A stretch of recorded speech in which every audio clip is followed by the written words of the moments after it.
So now when we are looking at the investment, we are seeing now the lines that we're seeing here is a traditional build, and the columns is now a passive house.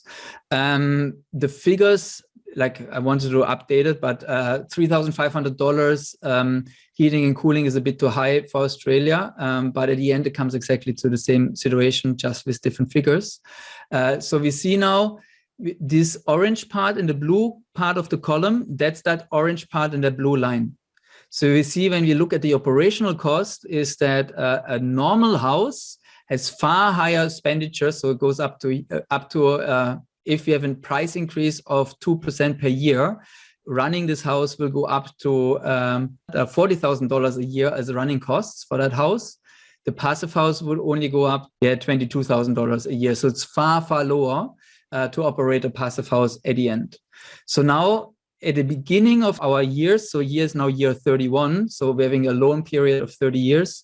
We have now first, we are paying a lot of money to the bank. That's that red part. Yeah, that red part, it's getting smaller and smaller. That's the mortgage part we are paying to the bank as interest. And the green part is the part that we're paying of our additional investment here, $75,000. And now after 30 years, that's gone. And now we're having this massive jump, this falling down. And because of this, we're having this correction. So after the mortgage is paid off, we're having this drop. And now this part, yeah, this part here, this is now your savings. This part is the amount of profit that you're making with a passive house.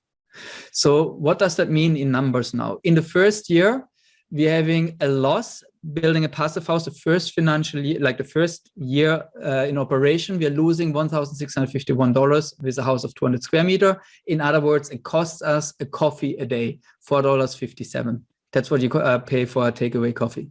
Yeah, a coffee a day gets you the passive house. After 16 years, passive house is getting profitable already in this example. After 32 years, you're saving every single year $7,875. After 60 years, you're saving $18,000. That's weekly $346 more in your pocket.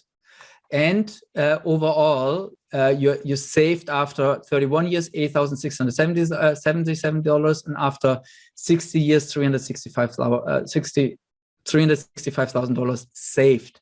That's your profit with building passive house.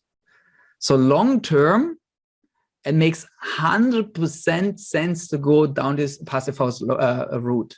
It gives you far more planning security. It gives you far more health, far more comfort, far more sustainability